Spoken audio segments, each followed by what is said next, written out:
स्वागत है आपका स्टोरी हैक्स पर, हिंदी कहानियों की भावनाओं से भरी दुनिया में। आज हम प्रस्तुत कर रहे हैं रविंद्रनाथ टैगोर की प्रसिद्ध कहानी अपरिचिता। आज मेरी आयु केवल 27 साल की है। यह जीवन न दीर्घता के हिसाब से बढ़ा है न गुण के हिसाब से, तो भी इसका एक विशेष मूल्य है। यह उस फूल के समान है जिसके वक्ष पर भ्रमर आ बैठा हो और उसी पदक्षेप के इतिहास ने उसके जीवन के फल में गुठली का सा रूप धारण कर लिया हो। वह इतिहास आकार में छोटा है, उसे छोटा करके ही लिखूंगा। जो छोटे को साधारण समझने की भूल नहीं करेंगे वे इसका रस समझेंगे। कॉलेज में पास करने के लिए जितनी परीक्षाएं थीं सब मैंने खत्म कर ली है। बचपन में मेरे सुंदर चेहरे को लेकर पंडित जी को सेमल के फूल तथा माकाल फल, बाहर से देखने में सुंदर तथा भीतर से दुर्गंधयुक्त और अखाद्य गुदे वाला एक फल के साथ मेरी तुलना करके हंसी उड़ाने का मौका मिला था। तब मुझे इससे बड़ी लज्जा लगती थी, किंतु बद्धे होने पर सोचता रहा हूं कि यदि पुनर्जन्म हो तो मेरे मुख पर स्वरूप और पंडित जी के मुख पर विद्रूप इसी प्रकार प्रकट हो। एक दिन था जब मेरे पिता गरीब थे। वकालत करके उन्होंने बहुत सा रुपया कमाया। भोग करने का उन्हें पल भर भी समय नहीं मिला। मृत्यु के समय उन्होंने जो लंबी सांस ली थी वही उनका पहला अवकाश था। उस समय मेरी अवस्था कम थी। मां के ही हाथों मेरा लालन पालन हुआ। मां गरीब घर की बेटी थी, अत हम धनी थे। ये बात न तो वे भूलती और न मुझे भूलने देती। बचपन में मैं सदा गोद में ही रहा। शायद इसीलिए मैं अंत तक पूरी तौर पर वयस्क ही नहीं हुआ। आज ही मुझे देखने पर लगेगा जैसे मैं अन्नपूर्णा की गोद में गजानन का छोटा भाई हूं। मेरे असली अभिभावक थे मेरे मामा। वे मुझसे मुश्किल से 6 वर्ष बड़े होंगे, किंतु फल्गु की रेती की तरह उन्होंने हमारे सारे परिवार को अपने हृदय में सोख लिया था। उन्हें खोदे बिना इस परिवार का एक भी बूंद रस पाने का कोई उपाय नहीं। इसी कारण मुझे किसी भी वस्तु के लिए कोई चिंता नहीं करनी पड़ती। हर कन्या के पिता स्वीकार करेंगे कि मैं सत्पात्र हूं। हुक्का तक नहीं पीता। भला आदमी होने में कोई झंझट नहीं है, अतः मैं नितांत भला मानस हूं। माता का आदेश मानकर चलने की क्षमता मुझ में है, वस्तुतः न मानने की क्षमता मुझ में नहीं है। मैं अपने को अंतपुर के शासनानुसार चलने के योग्य ही बना सका हूं। यदि कोई कन्या स्वयंवरा हो तो इन सुलक्षणों को याद रखिए। बद्धे बद्धे घरों से मेरे विवाह के प्रस्ताव आए थे, किंतु मेरे मामा का, जो धरती पर मेरे भाग्य देवता के प्रधान एजेंट थे, विवाह के संबंध में एक विशेष मत था। अमीर की कन्या उन्हें पसंद न थी। हमारे घर जो लड्डेकी आए वह सिर झुकाए हुए आए। वे यही चाहते थे। फिर भी रुपये के प्रति उनकी नस नस में आसक्ति समाई हुई थी। वे ऐसा समधी चाहते थे जिसके पास धन तो ना हो, पर जो धन देने में त्रुटि न करे, जिसका शोषण तो कर लिया जाए, पर जिसे घर आने पर गुड्ड गुद्दी के बदले बंधे हुक्के में गुड्ड गुद्दी हुक्का अधिक सम्मान सूचक समझा जाता है। बंधा हुक्का मामूली हुक्का होता है। तंबाकू देने पर जिसकी शिकायत न सुननी पड़े। मेरा मित्र हरीश कानपुर में काम करता था। छुट्टियों में उसने कलकत्ता आकर मेरा मन चंचल कर दिया। बोला, सुनो जी, अगर लड्डचकी की बात हो तो एक अच्छी खासी लड्डचकी है। कुछ दिन पहले ही MA पास किया था। सामने जितनी दूर तक दृष्टि जाती छुट्टी धू-धू कर रही थी। परीक्षा नहीं है, उम्मीदवारी नहीं, नौकरी नहीं, अपनी जायदाद देखने की चिंता भी नहीं, शिक्षा भी नहीं, इच्छा भी नहीं। होने में भीतर मां थी और बाहर मामा। इस अवकाश की मरुभूमि में मेरा हृदय उस समय विश्वव्यापी नारी रूप की मरीचिका देख रहा था। आकाश में उसकी दृष्टि थी, वायु में उसका निश्वास, तरु मरमर में उसकी रहस्यमयी बातें। ऐसे में ही हरीश आकर बोला, अगर लड्डेकी की बात हो तो। मेरा तन मन वसंत वायु से दोलायित बकुल वन की नव पल्लव राशि की भांति धूप छां का पट बुनने लगा। हरीश आदमी था रसिक, रस उंडेलकर वर्णन करने की उसमें शक्ति थी और मेरा मन था तृषार्त। मैंने हरीश से कहा, एक बार मामा से बात चलाकर देखो। बैठक जमाने में हरीश अद्वितीय था, इससे सर्वत्र उसकी खातिर होती थी। मामा भी उसे पाकर छौधना नहीं चाहते थे। बात उनकी बैठक में चली। लड्ढेकी की अपेक्षा लड्ढेकी के पिता की जानकारी ही उनके लिए महत्वपूर्ण थी। पिता की अवस्था वे जैसी चाहते थे वैसी ही थी। किसी जमाने में उनके वंश में लक्ष्मी का मंगल घट भरा रहता था। इस समय उसे शून्य ही समझो, फिर भी तले में थोड़ा बहुत बाकी था। अपने प्रांत में वंश मर्यादा की रक्षा करके चलना सहज न समझकर वे पश्चिम में जाकर वास कर रहे थे। वहां गरीब गृहस्थ की ही भांति रहते थे। एक लड़की को छोड़कर उनके और कोई नहीं था। अतएव उसी के पीछे लक्ष्मी के घट को एकदम औंधा कर देने में हिचकिचाहट नहीं होगी। ये सब तो सुंदर था, किंतु लड़की की आयु 15 की है, यह सुनकर मामा का मन भारी हो गया। वंश में तो कोई दोष नहीं है, नहीं कोई दोष नहीं। पिता अपनी कन्या के योग्य वर कहीं भी न खोज पाए। एक तो वर की हाट में महंगाई थी, तिस पर धनुष भंग की शर्त, अतः बाप सब्र किए बैठे हैं, किंतु कन्या की आयु सब्र नहीं करती। जो हो, हरीश की सरस रचना में गुण था। मामा का मन नरम पड़ गया। विवाह का भूमिका भाग निर्विघ्न पूरा हो गया। कलकत्ता के बाहर बाकी जितनी दुनिया है, सबको मामा अंडमान द्वीप के अंतर्गत ही समझते थे। जीवन में एक बार विशेष काम से वे कोन नगर तक गए थे। मामा यदि मनु होते तो वे अपनी संहिता में हावड़ा के पुल को पार करने का एकदम निषेध कर देते। मन में इच्छा थी खुद जाकर लड़की देखाऊं, पर प्रस्ताव करने का साहस न कर सका। कन्या को आशीर्वाद देने, बंगालियों में विवाह पक्का करने के लिए एक रस्म होती है, जिसमें वर पक्ष के लोग कन्या को और कन्या पक्ष के लोग वर को आशीर्वाद देकर कोई आभूषण दे जाते हैं। जिनको भेजा गया वे हमारे विनु दादा थे, मेरे फुफेरे भाई। उनके मत, रुचि एवं दक्षता पर मैं 16 आने निर्भर कर सकता था। लौटकर विनु दादा ने कहा, बुरी नहीं है जी, असली सोना है। विनु दादा की भाषा अत्यंत संयत थी। जहां हम कहते थे अपूर्व, वहां वे कहते काम चलाओ। अतएव मैं समझा मेरे भाग्य में पंचशर का प्रजापति से कोई विरोध नहीं है। कहना व्यर्थ है, विवाह के उपलक्ष्य में कन्या पक्ष को ही कलकत्ता आना पड़ा। कन्या के पिता शंभुनाथ बाबू हरीश पर कितना विश्वास करते थे, इसका प्रमाण यह था कि विवाह के 3 दिन पहले उन्होंने मुझे पहली बार देखा और आशीर्वाद की रस्म पूरी कर गए। उनकी अवस्था 40 के ही आसपास होगी। बाल काले थे, मूंछों का पकना अभी प्रारंभ ही हुआ था। रूपवान थे। भीड़ में देखने पर सबसे पहले उन्हीं पर नजर पड़ने लायक उनका चेहरा था। आशा करता हूं कि मुझे देखकर वे खुश हुए। समझना कठिन था, क्योंकि वे अल्पभाषी थे। जो एक आध बात कहते भी थे, उसे मानो पूरा जोर देकर नहीं कहते थे। इस बीच मामा का मुंह अबाध गति से चल रहा था। धन में, मान में हमारा स्थान शहर में किसी से कम नहीं था। वे नाना प्रकार से इसी का प्रचार कर रहे थे। शंभुनाथ बाबू ने इस बात में बिल्कुल योग नहीं दिया। किसी भी प्रसंग में कोई हां या हूं तक नहीं सुनाई पड़ी। मैं होता तो निरुत्साहित हो जाता, किंतु मामा को हतोत्साहित करना कठिन था। उन्होंने शंभुनाथ बाबू का शांत स्वभाव देखकर सोचा कि आदमी बिल्कुल निर्जीव है, तनिक भी तेज नहीं। समधियों में और जो हो, तेज भाव होना पाप है। अतएव मन ही मन मामा खुश हुए। शंभुनाथ बाबू जब उठे तो मामा ने संक्षेप में ऊपर से ही उनको विदा कर दिया। गाड़ी में बिठाने नहीं गए। दहेज के संबंध में दोनों पक्षों में बात पक्की हो गई थी। मामा अपने को असाधारण चतुर समझकर गर्व करते थे। बातचीत में वे कहीं भी कोई छिद्र न छोड़ते। रुपये की संख्या तो निश्चित थी ही, ऊपर से गहना कितने भर एवं सोना किस दर का होगा, यह भी एकदम तय हो गया था। मैं स्वयं इन बातों में नहीं था, न जानता ही था कि क्या लेन देन निश्चित हुआ है।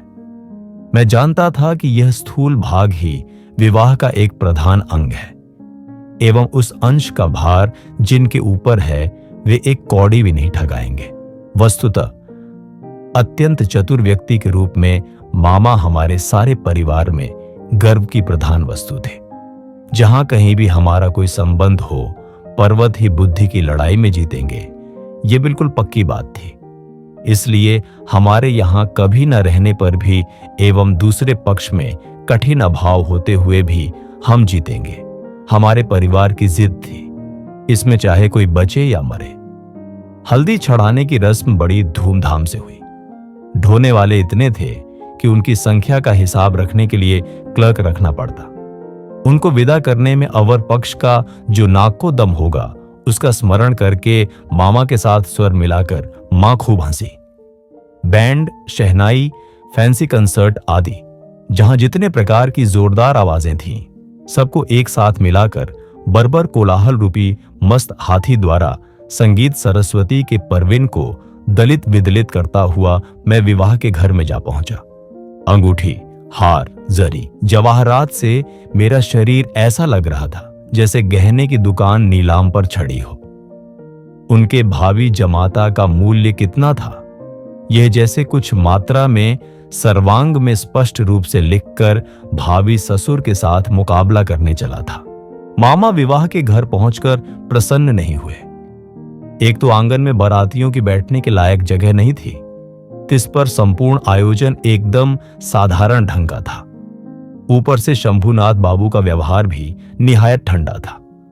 उनकी विनय अजस्र नहीं थी, मुंह में शब्द ही न थे। बैठे, गले, गंजी खोपड़ी, कृष्ण वर्ण एवं स्थूल शरीर वाले उनके एक वकील मित्र यदि कमर में चादर बांधे, बराबर हाथ जोड़े, सिर हिलाते हुए नम्रतापूर्ण स्मितहास्य और गदगद वचनों से कंसर्ट पार्टी के करताल बजाने वाले से लेकर वरकर्ता तक प्रत्येक को बार बार प्रचुर मात्रा में अभिषिक्त न कर देते तो शुरू में ही मामला इस पार या उस पार हो जाता। मेरे सभा में बैठने के कुछ देर बाद ही मामा शंभुनाथ बाबू को बगल के कमरे में बुला ले गए। पता नहीं क्या बातें हुई। कुछ देर बाद ही शंभुनाथ बाबू ने आकर मुझसे कहा, लाला जी जरा इधर तो आइए। मामला यह था, सभी का न हो, किंतु किसी किसी मनुष्य का जीवन में कोई एक लक्ष्य रहता है। मामा का एकमात्र लक्ष्य था, वे किसी भी प्रकार किसी से ठगे नहीं जाएंगे। उन्हें डर था कि उनके समधी उन्हें गहनों में धोखा दे सकते हैं। विवाह कार्य समाप्त हो जाने पर उस धोखे का कोई प्रतिकार न हो सकेगा। घर किराया, सौगात, लोगों की विदाई आदि के विषय में जिस प्रकार की खींचातानी का परिचय मिला, उससे मामा ने निश्चय किया था, लेने देने के संबंध में इस आदमी की केवल जबानी बात पर निर्भर रहने से काम न चलेगा। इसी कारण घर के सुनार तक को साथ लाए थे। बगल के कमरे में जाकर देखा, मामा एक कुर्सी पर बैठे थे। एक सुनार अपनी तराजू, बाट और कसौटी आदि लिए जमीन पर। शंभुनाथ बाबू ने मुझसे कहा, तुम्हारे मामा कहते हैं कि विवाह कार्य शुरू होने के पहले ही वे कन्या के सारे गहने झंझवा देखेंगे। इसमें तुम्हारी क्या राय है? मैं सिर नीचा किए चुप रहा। मामा बोले, वह क्या कहेगा, मैं जो कहूंगा वही होगा। शंभुनाथ बाबू ने मेरी ओर देखकर कहा, तो फिर यही तय रहा, ये जो कहेंगे वही होगा। इस संबंध में तुम्हें कुछ नहीं कहना है? मैंने जरा गर्दन हिलाकर इशारे से बताया, इन सब बातों में मेरा बिल्कुल भी अधिकार नहीं है। अच्छा तो बैठो, लड़की के शरीर से सारा गहना उतार कर लाता हूं। ये कहते हुए वे उठे। मामा बोले, अनुपम यहां क्या करेगा, वह सभा में जाकर बैठे। शंभुनाथ बोले, नहीं, सभा में नहीं, यही बैठना होगा। कुछ देर बाद उन्होंने एक अंगोछे में बंधे गहने लाकर चौकी के ऊपर बिछा दिए। सारे गहने उनकी पितामही के जमाने के थे। नए फैशन का बारीक काम न था। जैसा मोटा था वैसा ही भारी था। सुनार ने हाथ में गहने उठाकर कहा, इन्हें क्या देखूं, इसमें कोई मिलावट नहीं है। ऐसे सोने का आजकल व्यवहार ही नहीं होता। ये कहते हुए उसने मकर के मुंह वाला मोटा एक बाला कुछ दबाकर दिखाया। वह टेढ़ा हो जाता था। मामा ने उसी समय नोटबुक में गहनों की सूची बना ली। कहीं जो दिखाया गया था उसमें से कुछ कम ना हो जाए। हिसाब करके देखा, गहना जिस मात्रा में देने की बात थी, इनकी संख्या, दर एवं तोल उससे अधिक थी। गहनों में एक जोड़ा इयररिंग था। शंभुनाथ ने उसको सुनार के हाथ में देकर कहा, जरा इसकी परीक्षा करके देखो।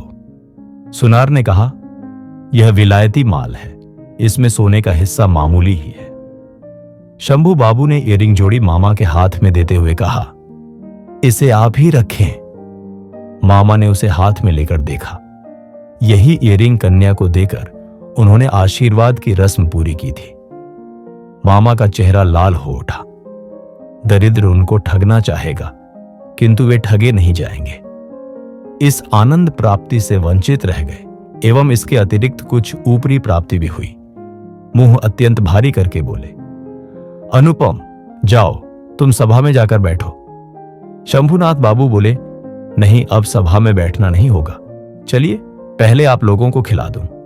मामा बोले, यह क्या कह रहे हैं? लग्न। शंभुनाथ बाबू ने कहा, उसके लिए चिंता न करें, अभी उठिए। आदमी निहायत भला मानस था, किंतु अंदर से कुछ ज्यादा हठी प्रतीत हुआ। मामा को उठना पड़ा। बारातियों का भी भोजन हो गया। आयोजन में आडंबर नहीं था, किंतु रसोई अच्छी बनी थी और सब कुछ साफ सुथरा। इससे सभी तृप्त हो गए। बारातियों का भोजन समाप्त होने पर शंभुनाथ बाबू ने मुझसे खाने को कहा। मामा ने कहा, ये क्या कह रहे हैं? विवाह के पहले वर कैसे भोजन करेगा? इस संबंध में वे मामा के व्यक्त किए मत की पूर्ण उपेक्षा करके मेरी ओर देखकर बोले, तुम क्या कहते हो? भोजन के लिए बैठने में कोई दोष है? मूर्तिमती मातृ आज्ञा स्वरूप मामा उपस्थित थे। उनके विरुद्ध चलना मेरे लिए असंभव था। मैं भोजन के लिए न बैठ सका। तब शंभुनाथ बाबू ने मामा से कहा, आप लोगों को बहुत कष्ट दिया है।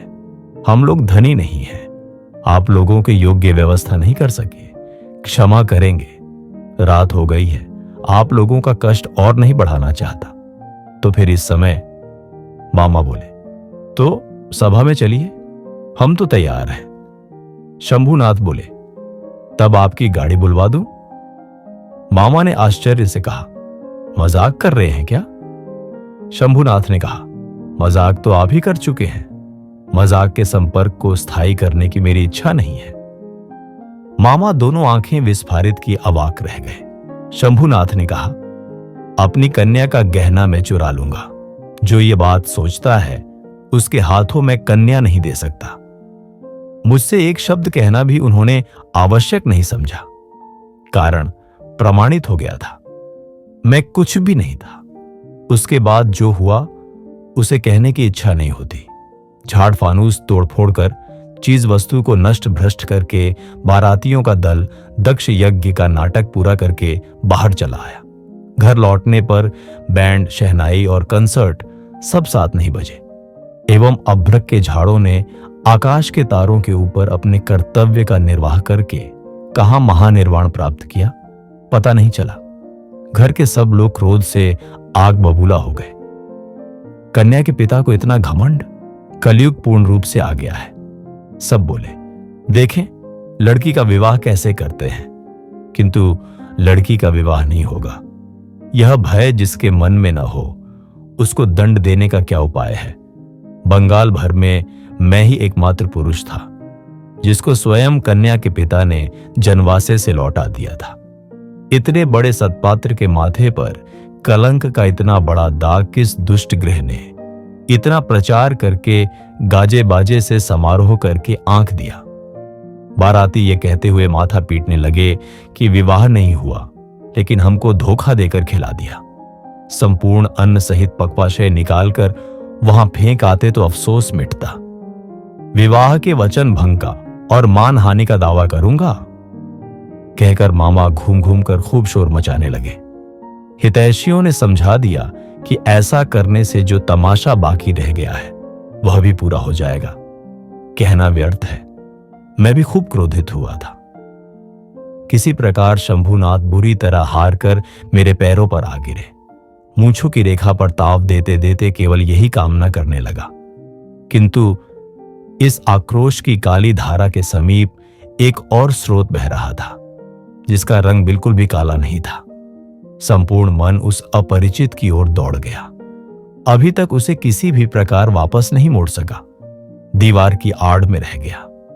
उसके माथे पर चंदन चर्चित था, देह पर लाल साड़ी, चेहरे पर लज्जा की ललाई। हृदय में क्या था, ये कैसे कह सकता हूं। मेरे कल्पलोक की कल्पलता, वसंत के समस्त फूलों का भार मुझे निवेदित कर देने के लिए झुक पड़ी थी। हवा आ रही थी, सुगंध मिल रही थी, पत्तों का शब्द सुन रहा था। केवल एक पग बढ़ाने की देर थी। इसी बीच वह पग भर की दूरी क्षण भर में असीम हो गई। इतने दिन तक रोज शाम को मैंने विनू दादा के घर जाकर उनको परेशान कर डाला था। विनू दादा की वर्णन शैली की अत्यंत सघन संक्षिप्तता के कारण उनकी प्रत्येक बात ने स्फुल्लिंग के समान मेरे मन में आग लगा दी थी। मैंने समझा था कि लड़की का रूप बड़ा अपूर्व था, किंतु न तो उसे आंखों देखा और न उसका चित्र। सब कुछ अस्पष्ट रह गया। बाहर तो उसने पकड़ दी ही नहीं, उसे मन में भी न ला सका। इसी कारण भूत के समान दीर्घ निश्वास लेकर मन उस दिन की उस विवाह सभा की दीवार के बाहर चक्कर काटने लगा। हरीश से सुना, लड़की को मेरा फोटोग्राफ दिखाया गया था। पसंद अवश्य किया होगा, न करने का तो कोई कारण ही न था। मेरा मन कहता है वह चित्र उसने किसी बक्स में छिपा रखा है। कमरे का दरवाजा बंद करके अकेली किसी निर्जन दोपहरी में क्या वह उसे खोलकर न देखती होगी? जब झुककर देखती होगी तब चित्र के ऊपर क्या उसके मुख के दोनों ओर से खुले बाल आकर नहीं पड़ते होंगे? अकस्मात बाहर किसी के पैर की आहट पाते ही क्या वह झटपट अपने सुगंधित अंचल में चित्र को छिपा न लेती होगी? दिन बीत जाते हैं। 1 वर्ष बीत गया। मामा तो लज्जा के मारे विवाह संबंध की बात ही न छेड़ पाते। मां की इच्छा थी मेरे अपमान की बात जब समाज के लोग भूल जाएंगे तब विवाह का प्रयत्न करेंगे। दूसरी ओर मैंने सुना कि शायद उस लड़की को अच्छा वर मिल गया है, किंतु उसने प्रण किया है कि विवाह नहीं करेगी। सुनकर मन आनंद के आवेश से भर गया। मैं कल्पना में देखने लगा। वह अच्छी तरह खाती नहीं। संध्या हो जाती है, वह बाल बांधना भूल जाती है। उसके पिता उसके मुंह की ओर देखते हैं और सोचते हैं, मेरी लड़की दिनों दिन ऐसी क्यों होती जा रही है। अकस्मात किसी दिन उसके कमरे में आकर देखते हैं, लड़की के नेत्र आंसुओं से भरे हैं। पूछते हैं, बेटी तुझे क्या हो गया है, मुझे बता। लड़की झटपट आंसू पोंछकर कहती है, कहां, कुछ भी तो नहीं हुआ पिताजी। बाप की इकलौती लड़की है ना, बड़ी लाडली लड़की है। अनावृष्टि के दिनों में फूल की कली के समान जब लड़की एकदम मुरझा गई तो पिता के प्राण और अधिक सहन न कर सके। मान त्याग कर वे दौड़कर हमारे दरवाजे पर आए। उसके बाद मन में जो काले रंग की धारा बह रही थी वह मानो काले सांप के समान रूप धरकर फुफकार उठी। उसने कहा, अच्छा है, फिर एक बार विवाह का साज सजाया जाए, रोशनी जले, देश विदेश के लोगों को निमंत्रण दिया जाए। उसके बाद तुम वर के मोर को पैरों से कुचलकर दल बल लेकर सभा से उठकर चले आओ। किंतु जो धारा अश्रु जल के समान शुभ्र थी वह राजहंस का रूप धारण करके बोली, जिस प्रकार मैं एक दिन दमयंती के पुष्पवन में गई थी, मुझे उसी प्रकार एक बार उड़ जाने दो। मैं विरहिणी के कानों में एक बार सुख संदेश दे आऊं। उसके बाद दुख की रात बीत गई। नव वर्षा का जल बरसा, म्लान फूल ने मुंह उठाया। इस बार उस दीवार के बाहर सारी दुनिया के और सब लोग रह गए। केवल एक व्यक्ति के भीतर प्रवेश किया। फिर मेरी कहानी खत्म हो गई। लेकिन कहानी ऐसे खत्म नहीं हुई। जहां पहुंचकर वह अनंत हो गई है, वहां का थोड़ा सा विवरण बताकर अपना यह लेख समाप्त करूंगा। मां को लेकर तीर्थ करने जा रहा था। भार मेरे ही ऊपर था, क्योंकि मामा इस बार भी हावड़ा पुल के पार नहीं हुए। रेलगाड़ी में सो रहा था। झोंके खाते खाते दिमाग में नाना प्रकार के बिखरे स्वप्नों का झुंझुना बज रहा था। अकस्मात किसी एक स्टेशन पर जाग पड़ा। वह भी प्रकाश अंधकार मिश्रित एक स्वप्न था। केवल आकाश के तारागण चिर परिचित थे और सब अपरिचित अस्पष्ट था। स्टेशन की कई सीधी खड़ी बत्तियां प्रकाश द्वारा यह धरती कितनी अपरिचित है एवं जो चारों ओर है वह कितना अधिक दूर है, यही दिखा रही थी। गाड़ी में मां सो रही थी। बत्ती के नीचे हरा पर्दा टंगा था।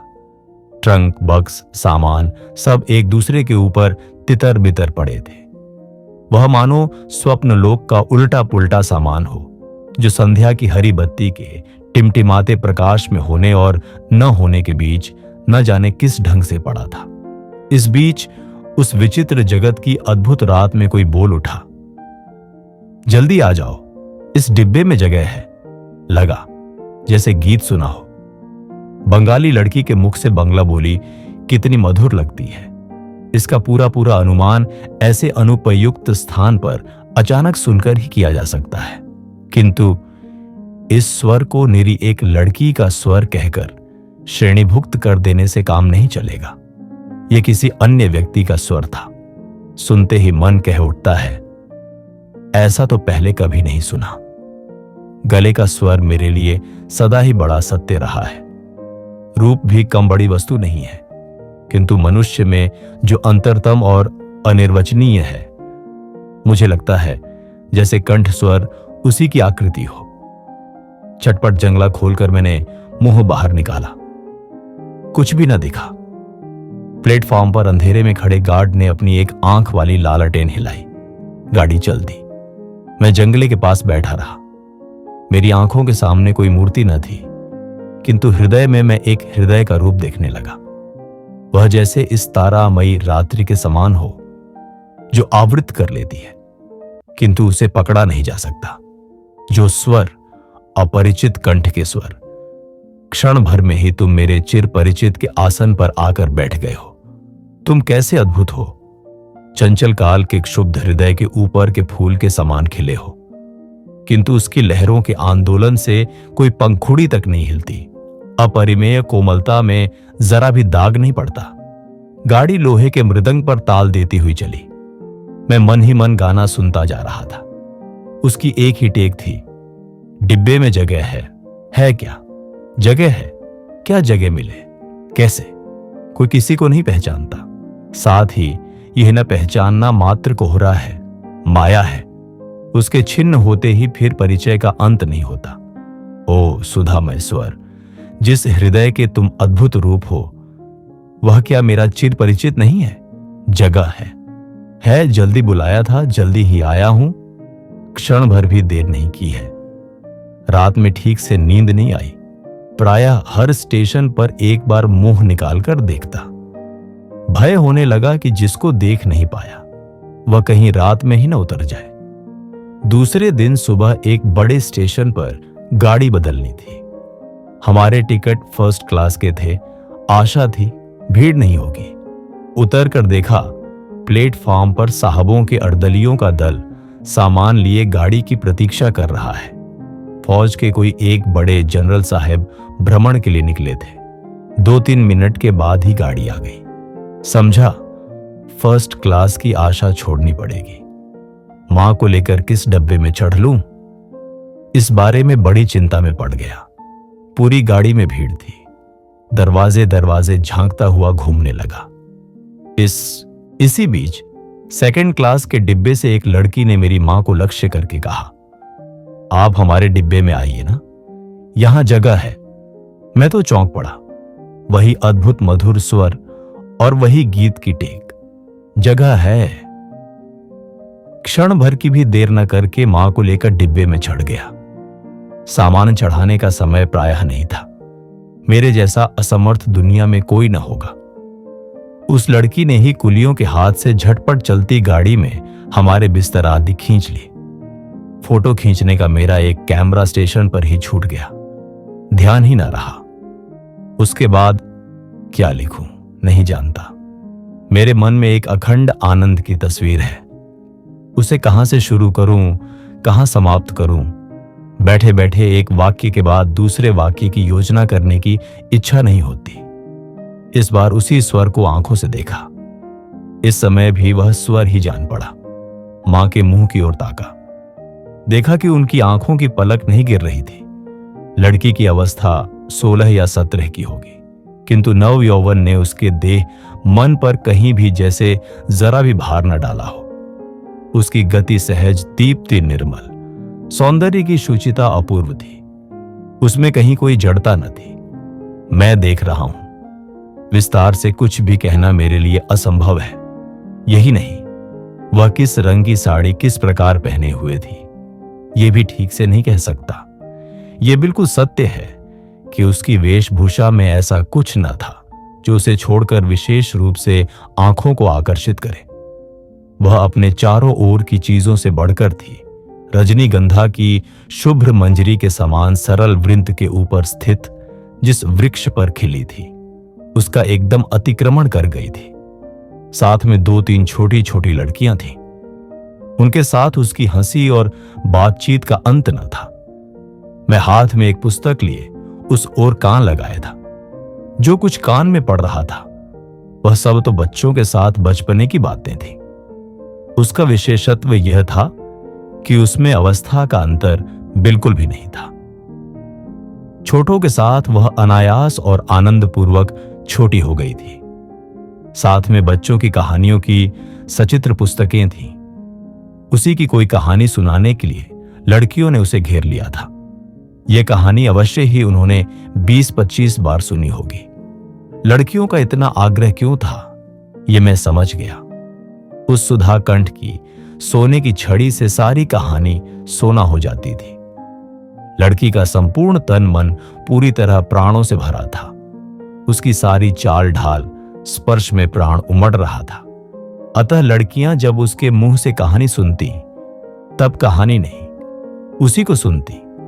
उनके हृदय पर प्राणों का झरना झर पड़ता। उसके उस उद्भासित प्राण ने मेरी उस दिन की सारी सूर्य किरणों को सजीव कर दिया। मुझे लगा मुझे जिस प्रकृति ने अपने आकाश से वेष्टित कर रखा है, वह उस तरुणी के ही अक्लांत अम्लान प्राणों का विश्वव्यापी विस्तार है। दूसरे स्टेशन पर पहुंचते ही उसने खोमचे वाले को बुलाकर काफी सी दाल मोठ खरीदी और लड़कियों के साथ मिलकर बिल्कुल बच्चों के समान कलहास्य करते हुए निसंकोच भाव से खाने लगी। मेरी प्रकृति तो जाल से घिरी हुई थी। क्यों मैं अत्यंत सहज भाव से उस हंसमुख लड़की से एक मुट्ठी दाल मोठ न मांग सका? हाथ बढ़ाकर अपना लोभ क्यों नहीं स्वीकार किया? मां अच्छा और बुरा लगने के बीच दुचिती हो रही थी। डिब्बे में मैं हूं मर्द, तो भी इसे कोई संकोच नहीं। खासकर वह इस लोभ की भांति खा रही है, यह बात उनको पसंद नहीं आ रही थी। और उसे बेहया कहने का भी उन्हें भ्रम न हुआ। उन्हें लगा इस लड़की की अवस्था हो गई है, किंतु शिक्षा नहीं मिली। मां एकाएक किसी से बातचीत नहीं कर पाती।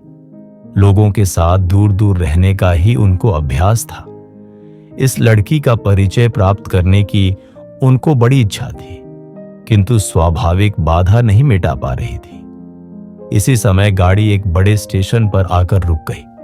उन जनरल साहब के साथियों का एक दल इस स्टेशन से चढ़ने का प्रयत्न कर रहा था। गाड़ी में कहीं जगह न थी। कई बार वे हमारे डिब्बे के सामने से निकले। मां तो भय के मारे जड़ हो गई। मैं भी मन में शांति का अनुभव नहीं कर रहा था। गाड़ी छूटने के थोड़ी देर पहले एक देसी रेल कर्मचारी ने डिब्बों की 2 बेंचों के सिरों पर नाम लिखे हुए 2 टिकट लटकाकर मुझसे कहा, इस डिब्बे की ये 2 बेंचें पहले से ही 2 साहबों ने रिजर्व करा रखी हैं। आप लोगों को दूसरे डिब्बे में जाना होगा। मैं तो झटपट घबराकर खड़ा हो गया। लड़की हिंदी में बोली, नहीं, हम डिब्बा नहीं छोड़ेंगे। उस आदमी ने जिद करते हुए कहा, बिना छोड़े कोई चारा नहीं। किंतु लड़की की उतरने की इच्छा का कोई लक्षण न देखकर वह उतरकर अंग्रेज स्टेशन मास्टर को बुला लाया। उसने आकर मुझसे कहा, मुझे खेद है, किंतु सुनकर मैंने कुल्ली कुल्ली की पुकार लगाई। लड़की ने उठकर दोनों आंखों से आग बरसाते हुए कहा, नहीं, आप नहीं जा सकते, जैसे हैं बैठे रहिए। ये कहकर उसने दरवाजे के पास खड़े होकर स्टेशन मास्टर से अंग्रेजी में कहा, यह डिब्बा पहले से रिजर्व है, यह बात झूठ है।